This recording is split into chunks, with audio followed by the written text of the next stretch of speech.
5, 4, 3, you're live. 92.1 WFOV, Our Voices Radio, yours and mine. It's the Jazz Jacuzzi. We're segueing to our program that we call Pushing the Positive and People Who Make a Difference. And we have a very special guest in studio today, the esteemed Flint Mayor, Dr. Karen Weaver. Hello, Mayor, hello. welcome. How are you? I'm good. I am very good. We're so glad you found the time and were able to come in and talk to the people about this Tuesday, November 7th, a very important election day. Is there anything that you'd like to say before we start the interview? Before we start the interview, I'm glad I found the time to come and talk with the people. Look, you knew I couldn't say no to you. We were just talking about how far back we go. Now, how was I going to say no? Well, I appreciate that. How could I do that? And I'm glad to have the opportunity to come and talk to the people, actually. There's a lot going on. There's a lot at stake Tuesday. Yes. I, too, was thinking about the meetings where we were in the same room. In the same room. 15 years ago or more. Or more. Basically fighting the same fight. That we're fighting now. And, some of the players are the same. Some of the players have changed. Mm-hmm. But the story remains the same. Yes. The story remains the same. And we must remain vigilant to make sure that we leave the place better than we found it. Exactly. Now that's our responsibility. Yes. I do believe that. My first question for you. Most jobs, most endeavors, when you do well, you get rewarded. Yes. What's happening with you and what's going on with the city right now? Well, that was an interesting way you put it, that most jobs, when you do well, you get rewarded. And look, I think that means you think I've done a really good job. I do. But I haven't been, you know what? Well, here's the reward. The reward is that in less than 2 years, we've been able to make a lot of good things happen for the people of the city of Flint. And that was why I took the job in the first place, or that's why I went after the job. That's why I ran, was to make a difference for the people. And, when I look at what we've been able to accomplish in less than 2 years, that's the reward for me, is we've been able to surpass people's expectations of what they thought we could do. And like you said, we've made a lot of things happen. We've brought money to the city of Flint. We've brought resources to the city of Flint. Granted, this should never have happened. We shouldn't be in this situation, but we can't change what happened. But I know that I have, and my administration, my staff, we fought hard to get the much needed and necessary resources, whether they were financial, whether they were services or supports to the city of Flint, and made good things happen. And, made a change with the water quality, brought jobs to the city of Flint. Yes. And we're really trying to show people how strong the city of Flint is, and that we're headed in a new direction and a better direction, and that we now have an opportunity to make some really, really great things happen for Flint and the people of the city of Flint. And so that's the reward. Almost 2 years ago, you were elected to a 4-year term. Yes. And now you find yourself in a recall. I know. After the recall was pushed, I ran into Genesee County Clerk Gleason.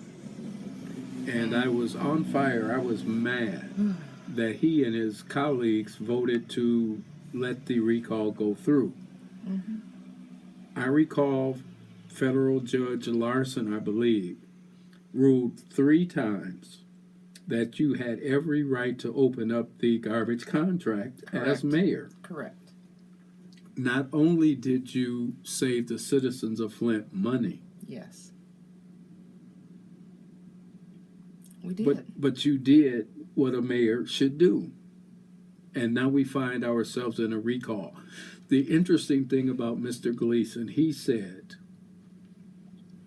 that the only criteria for a recall language approval is that the language be clear and concise, Correct.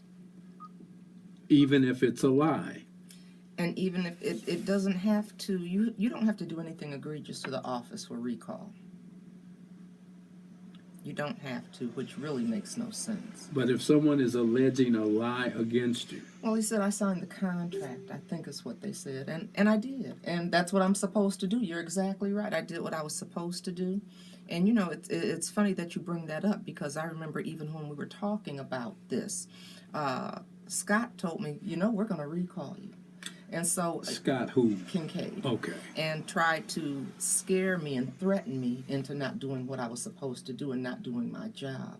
And one of the things I wanted to be real clear about was, you can't threaten me or scare me. I'm going to continue to do what I'm supposed to do. And so that's what I did. But even when that happened, that's what he said to me during that time. We're going to recall you. We're working on a recall. And that's what they were working on. Okay, we find ourselves here in the midst of a recall. Where do we go from here? We go vote. We go vote. That's what we go do. We let them know that they cannot push us around and boss us around and threaten us and scare us. We go and vote, because we know there's strength in numbers, and that when we vote, we win. So that's what we have to go do, because there's business to finish. We're on the right path, and we need to continue what we started and keep moving Flint in the right direction. So we go vote and show them. And I just, you know, I thought that was really interesting. He said, we're going to recall you. And now it really became crystal clear why I had so much difficulty with most of the council in making things happen and getting things through, because that was the plan all along. The election is this coming Tuesday, November 7th. Yes. We need every registered voter to make their way to the polls. We're going to get beyond this recall. Mm-hmm. What's in our future as far as jobs and other quality of life issues? Well, you know what? That's what's so exciting, and that's why the recall. I mean, that's what it's about, is resources. And when you see resources coming in, let's get her out. Because I believe that if these things weren't happening, no one would be trying to recall me. If there weren't all of this money coming into the city and all of these opportunities coming into the city, it's like, you know, certain people want to have control again now that all of these things are happening. But we know good things are happening, because when you have a crisis, you have opportunity, and you know economic development follows. Just like we saw that Lear Corporation is coming. We know that's going to be jobs. We know we've already created jobs with the lead service line replacements, with the core teams going door to door. We know that the Hilton Garden Inn is coming. That's going to be jobs that are coming to the city of Flint, and that's what's happening. We know that we're going where the YWCA used to be. There's going to be houses, you know, apartments and townhouses put there. That means jobs are coming to the city of Flint. So a lot of good things are happening, and would you say good paying jobs? yes, and that's what's so nice, is we do have good paying jobs coming, and I think that's a great thing for the city of Flint. It really, really is. When you look at what we're doing as far as public safety, I know it was yesterday we had a press conference with the police department, and Chief Johnson was showing the intelligence center that's will be opening up in a month. And what he has put in place is what a lot of larger cities have to, you know, as a tool to help make things safer for the city, and let police monitor things in real time. One of the things he talked about was not having to wait for 911 calls on everything, because sometimes you'll see it when it happens, and you can dispatch immediately.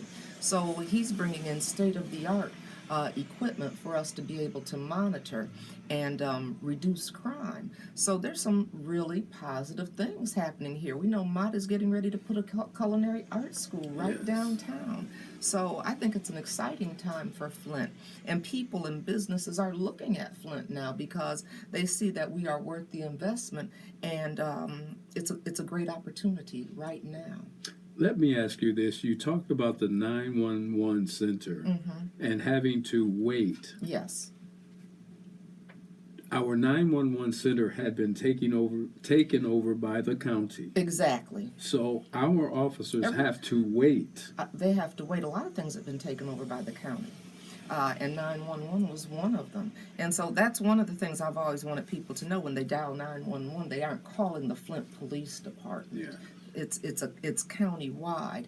And so as soon as the county gets it over to the police department, that's when they can begin to deal with it. But those are the steps that it goes through. So it goes through the 911 center that's county-wide, and then it goes to the Flint Police Department. So that's why it's so important. While we haven't had the resources to hire more police officers. Now, Chief Johnson got some reserve police officers, but he's making use of getting equipment and technology to help us to to keep the streets safe. And that's just something that's really going to make a huge difference. Right now, that kind of center, and it's not on the same scale, but they have something. He'd have to go to U of M Flint to try to look at these kinds of things and have that kind of equipment. And we should have that for ourselves. The city should have that kind of equipment. And so that's something that he is ensuring happens. Now, if you weren't... And you know what, let me just, since we're talking about police and public safety, I just have to go back to saying, a person that wants to lead, Scott Kincaid, how do you bash the police? How do you bash the police every single chance you get instead of helping them? I mean, how does that make the community feel good when all you do is talk about them? How are you then going to work with them after you've, stepped on them like, and squished them like a bug? How do you do that? How do you say I'm your friend and I want to be the leader? But all I've done is put you down and cause really mistrust by the community of the police. How do you do that? How do you say, oh, they're bullies, they're this, they're that, they don't respond? And why would you give the public that kind of perception of the people that put their lives on the line day in and day out to protect us all? Why would you do something like that? And defund them as well. And defund them as well. Every time the chief has gone before them making requests, he's been denied. He's been denied. So, I don't know. I just think that's a shame because we should be, any city that's doing well has great public safety. Yes. That's primary. That's one of the priorities. You have good public safety. And that's something that we've had to fight for, whether we've talked about police or fire, both of them.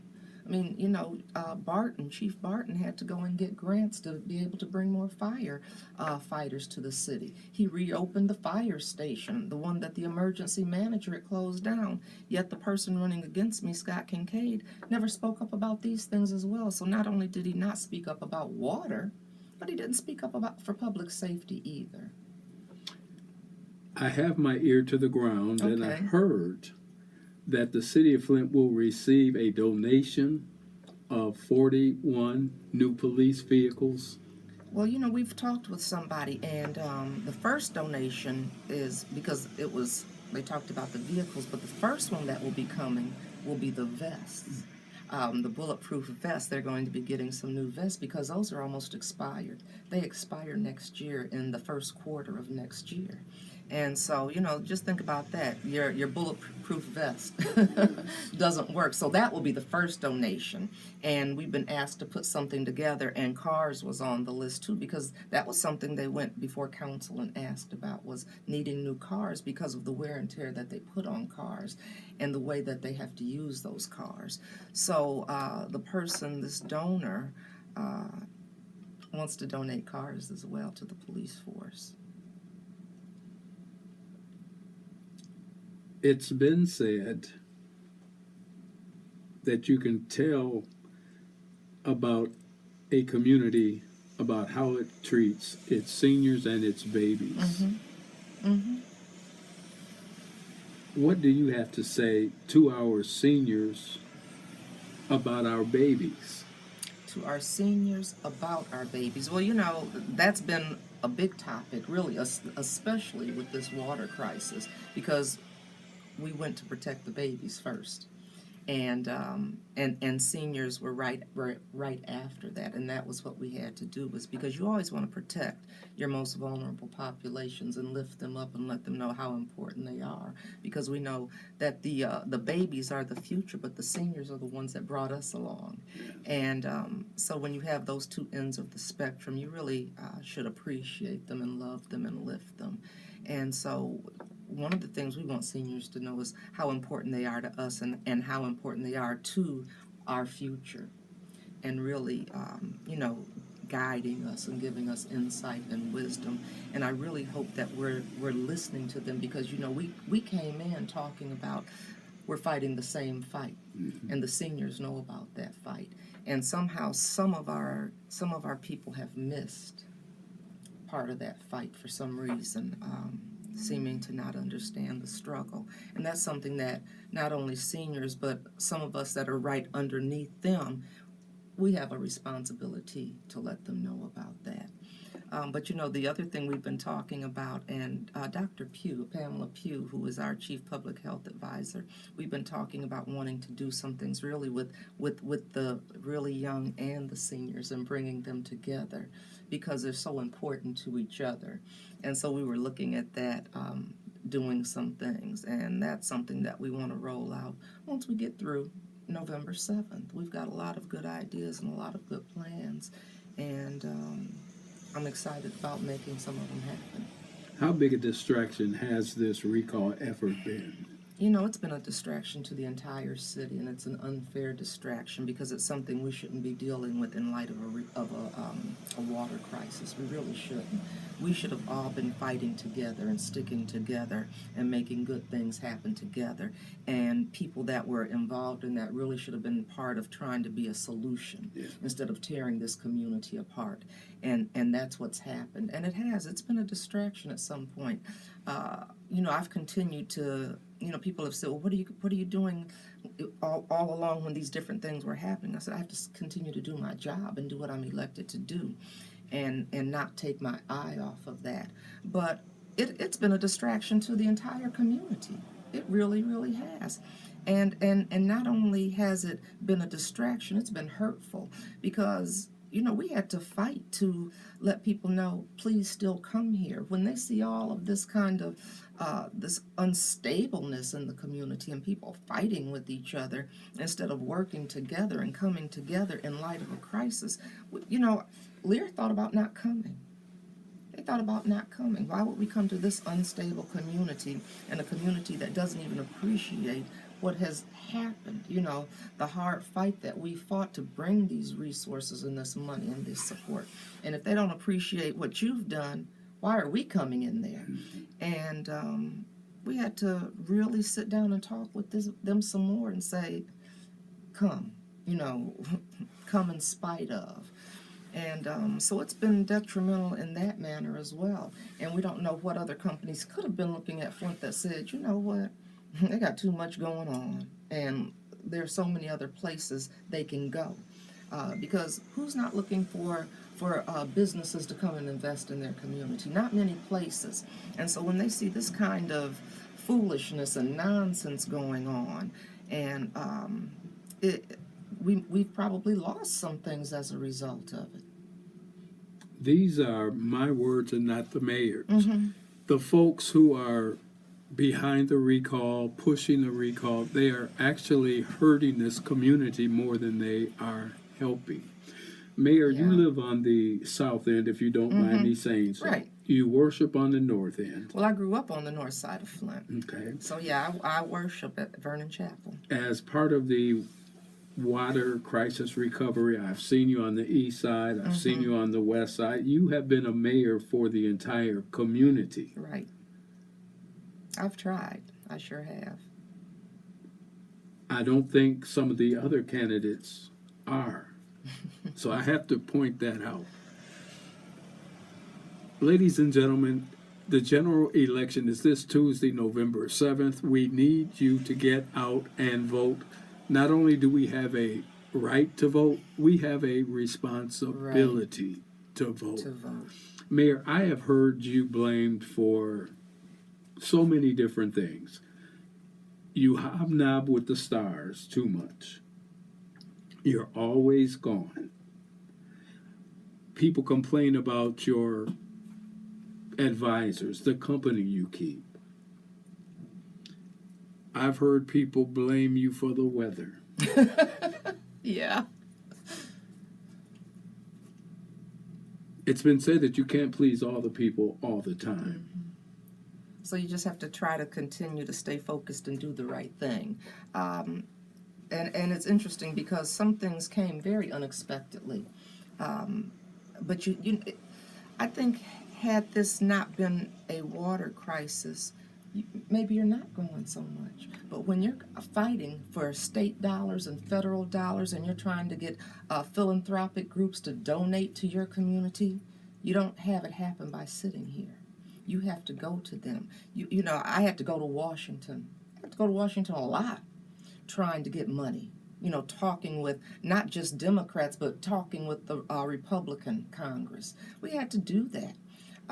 And I continue to go there. I mean, you're meeting with the administration, trying to get resources. You're meeting with your Michigan delegation, trying to get resources and have a voice in Washington. You're going across the state talking with people. You spend a lot of time in Lansing.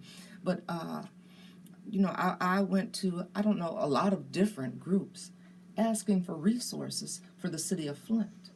And that's how we were able to get these millions and millions and millions, almost, $500 million. That's a lot of money. That's a lot of money to bring in. But you don't get that kind of money just sitting in your office. You've got to go out and go after it. You've got to be aggressive. We held up bottles of brown water, jugs of brown water, plastic containers of hair. Nobody came running to bring us money. We had to go running after it and let them know why we deserve to have it. And you cannot do that sitting in your office. And I wouldn't be doing my job if I didn't go after the money. And I'm going to continue to go after the money. So I think I did a good job with it. Do you control the weather? I wish I did, because I wish I did. But people do act like, you have power over everything. And I think sometimes people don't understand how government works either, because I've gotten blamed for a lot of things that I have nothing to do with. It's like, that's the legislative body that makes those kinds of decisions, not the executive branch. And I think people, you kind of forget what you learned back in elementary school when you talk about the legislative, the executive, and the judicial branches of government. And the mayor doesn't control the entire city. Even when you talk about people say, why don't you do this with the school? Why don't you make I said, I don't control them because they're their own governing body. And so I can't make decisions about the schools. I can work with them and make good things happen, and that's what we've done, is work together. But I can't go in and say, do this at your school. So, and a lot of times people don't understand that. So you do get blamed for things that are beyond your control, that you have nothing to do with. Or I have to wait and say, no, this is council's responsibility to do this. And once they've done this, then I can do this. Or no, I have to take this to them for them to make those decisions. And people don't get that. They think that I can just make any and all decisions about the city. And that's not how government works. There seems to be constant contention between yourself and city council.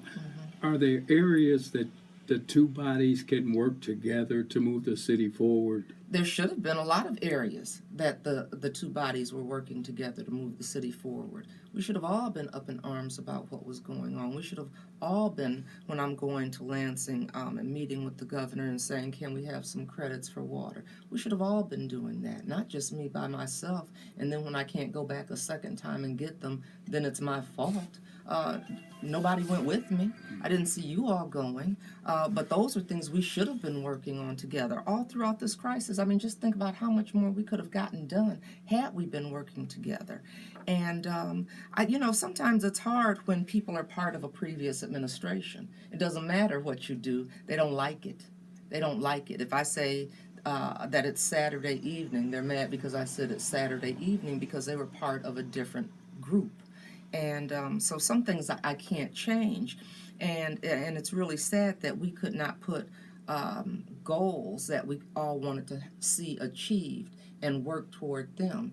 But you know you can't when somebody says, Scott Kincaid, anything she sends up, we're not going to pass. I said, well, now that's really personal. And when people make things personal, it's really hard to work together. You know, it's just like I said, one of the examples I gave was I fought for home rule. And I believe in home rule. They've used their power against me, but I was the one speaking out saying I believe in home rule and we need our power back. And even though I knew they didn't like me, I still fought for it. And those are the kinds of things we should have been doing. It's not about whether we're friends or if I like you. We're supposed to make decisions based on what's best for the people of the community. And it doesn't happen when people make things personal. And so the answer is, yeah, we should have been able to work on things together. And really, I think I was able to work with Councilman Mays, and some others have come along. You know, you'll see Councilwoman Galloway working to understand, okay, now why are you doing this, why are you doing that, and asking good questions. But most of them were from the previous administration, and they had already had it in their mind that we're not going to work with her because this recall was their plan from the beginning. You know, like I said, when we're talking about garbage, one of the first things Scott said to me was, you know, we're going to recall you. That's garbage. Right. I said, wow, you should have been recalled for sitting there and not opening your mouth when you knew the water was bad. You should have been recalled. You had all this time to do that. I remember this was when I was campaigning. I think I was campaigning. It was before I got into office for sure.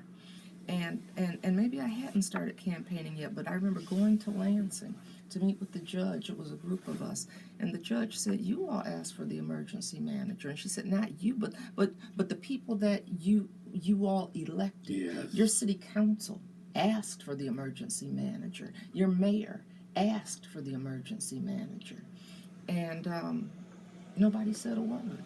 They had a 30-year contract in place. Nobody with KWA. Nobody said that was too long. Before that, we had a 40-year contract in place with Detroit. Nobody said it was too long. And it's just funny how now that I'm doing things, it's too long. It's not right. So we talked briefly about crime. I have seen an uptick in crime on Court Street, the 700 block, I believe, between Avon and Lapeer Road. okay. Other people may be seeing upticks in various places. How do we get that information to the police so that it can be addressed?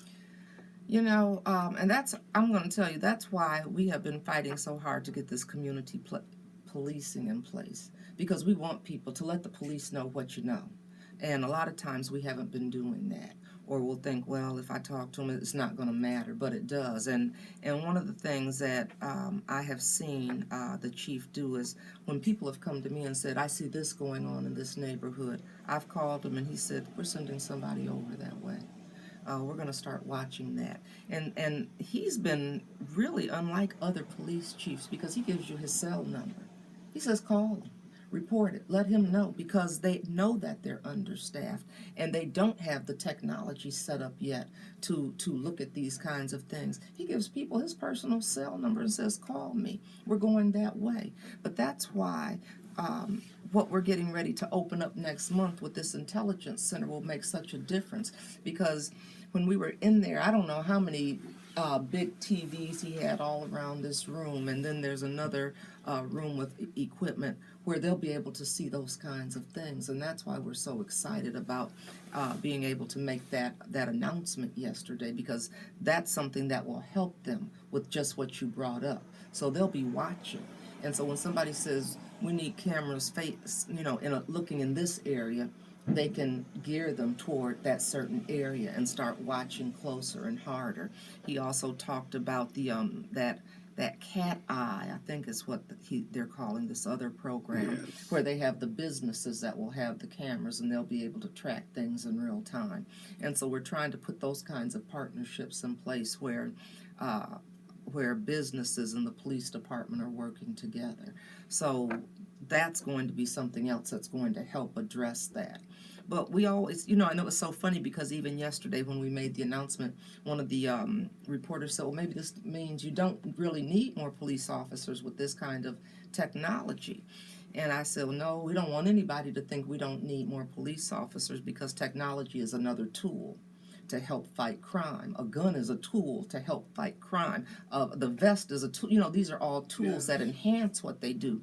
But you always need more bodies, and nothing takes the place of the relationship. And that's why it's so important that we put the community policing out there, because when you have a relationship with the police officers, when you all get to know each other and you know that, oh, that's so and so, that's the police officer that patrols around here, you start talking to them, you let them know what's going on, and it really helps as far as reducing crime and making things better in the community. So we need all of those things to happen. Just a couple of more questions, Okay. trying to be respectful of your time. Sure. Do you profess to walk on water? No.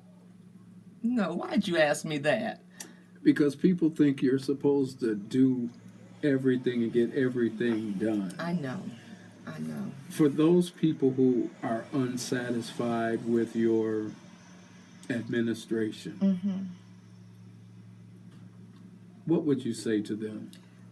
Well, you started off by saying you can't please everybody all of the time. You can't please some people any of the time. But if you take a look around what's going on in the city, you'll see we've made some really, really good progress. Have we done everything? No.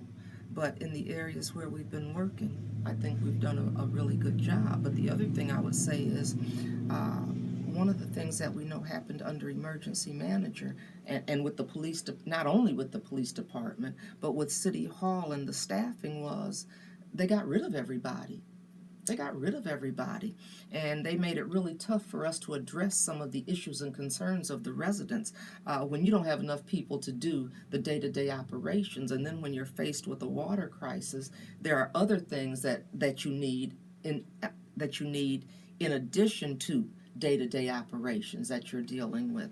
And so that's why we've really been working hard, and we've been working with philanthropy on this, is to get the money to hire people to help us do our job. And so I want people to understand and be patient, because when you have an emergency manager, you don't need these people because you have one person making all the decisions for you.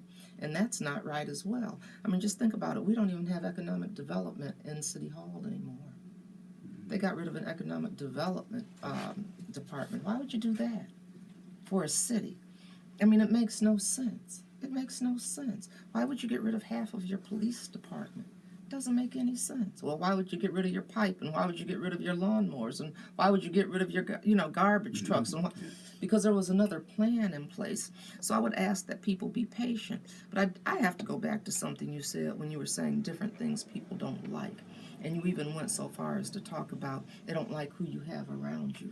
And that's really interesting when people have said, she's doing a really good job. I don't make decisions by myself. You have a team around. It's like I can't make decisions about policing. I'm not a police. That's why I have a chief. That's why I have a chief legal, because I'm not an attorney. That's why you have somebody in HR. You have all of these people to help make decisions. You have people that are experts in that area, in those areas where you make decisions, and you have advisors that help you advise. And I'm too old for people to tell me who I'm going to be with. Too old for that. And I wasn't like that when I was young either. And the day that I can have people tell me who I'm with is the day I don't need to be here. Because the day they can tell me I shouldn't have you around me, and I say okay, is the day they can tell me I don't want you to be with this pastor, I don't want you to talk to this person over here. And that's not what it's about. You don't have to like who's around me. I may not like you or who's around you, but when we're getting the job done, that's your concern. And I think the other issue is I've never heard them tell any of the male mayors who's going to be with them. You're so right. You have pretty good standing with the U.S. Council of Mayors. Yeah, the U.S. Conference of Mayors, they have been great. Now I mention that because this is a group of mayors who knows what it takes to be a mayor. Yes.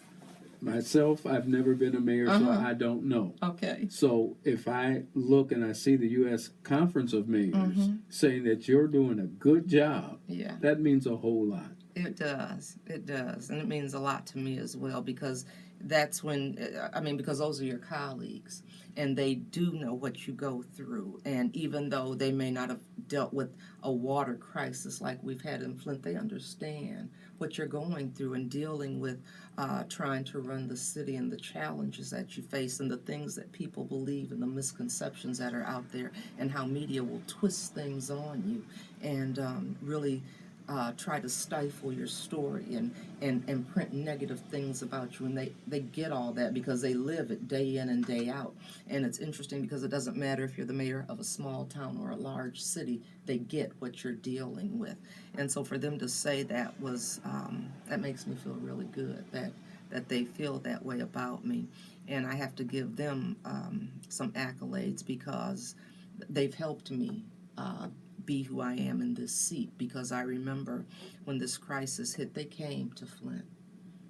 They came to Flint, and they came to Flint several times. And they made sure, you talked about, people said, oh, you're gone. They made sure they had me in front of audiences around this country to tell the story of Flint and to be able to get resources to the city of Flint. And they just have really been very supportive. And they did more than just talk about it. They came here, they did videotapes, like small documentaries about Flint. They put that out there for the country to see.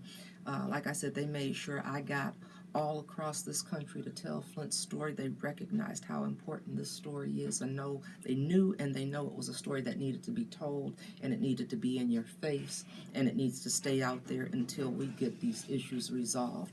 So the Conference of Mayors has been a big help and big supporter. And then there's another group called the African American Mayors Association, who get what it's like because we're still a minority. We're still a minority. And they've been very supportive. And not too long ago, they made sure that I was involved in a technology summit because they wanted us to see the latest in technology for municipalities.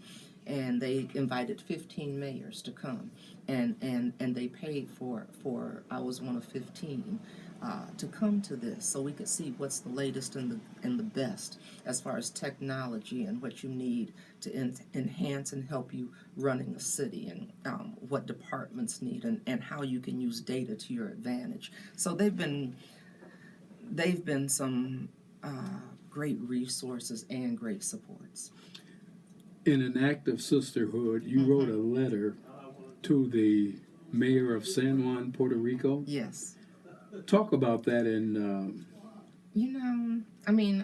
how do you not do that? Because we know what it's like to not have access to clean water. We know the struggles that you deal with day in and day out when you need water. And we know that water is a basic human right. It's a basic human right. And to not have that is just devastating. We've been dealing with it for over 3 years now. And to not have that, that's a public health issue.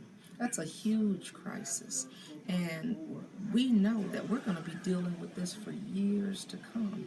And one of I just feel like I have an obligation to speak out when I see issues around water or issues around infrastructure, because Flint has become the poster child for that. And one of the things I know and we know is that there were other cities and towns that had issues with water, and their voices were not heard. But the Flint crisis, we've really been able to be the voice for other places. And so that's a responsibility that we have to share now, and we have to speak up and speak out about that. when people found out what was going on here, they paid attention, and they started sending us water and sending us filters and sending us toiletries and things to help us.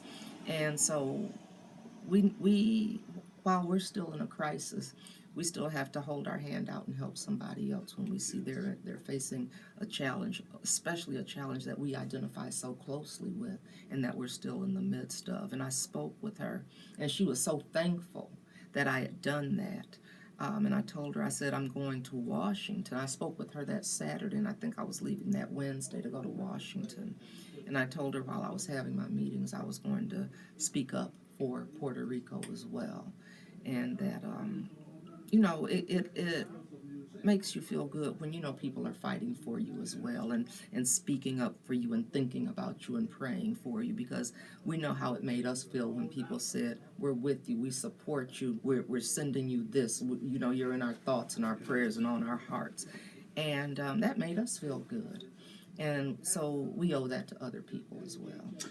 Mayor Karen Weaver, I could go on and on and on. I could too. I have more questions and I'm going to come back. more things I'm to gonna come back. put on the table. But in closing, Yes. speak to the people. Well, you know what? I hope that people have seen what I and my staff have been doing, and we've really been trying to fight and make sure that we get the resources and the services that we deserve as a result of the crisis, and also doing things to move the city forward when you're talking about just day-to-day kinds of things like public safety, like trying to do some improvements in neighborhoods and those other things that have to continue. And I think that we have a good record. I think we have a really good record, and so I want to go on my record. And I hope people will continue to support me. I hope people recognize that we shouldn't even be in this mess. I hope people recognize that there was a plan in place as soon as I got in office to get me out. I hope that we will not be fooled. I hope we will stand together and be strong, and that we'll come out and vote and let our voices be heard. We should not let ourselves be disenfranchised, because that's what this is. Because when we vote for a person, that's taking away who we voted for. Yes. It's taking away our vote, and it's taking away our voice, and it's giving people, that lost the first time, they wanted a second bite at this apple, and they didn't want it until resources started coming in. When the money started rolling in, they wanted to roll me out. And so I'm telling people, don't be fooled. I'm asking for their support November 7th, and let's keep on moving and working together. Ladies and gentlemen, we have had the pleasure of listening to our mayor, Dr. Karen Weaver. Election Day, Tuesday, November 7th, we need you to get out and vote.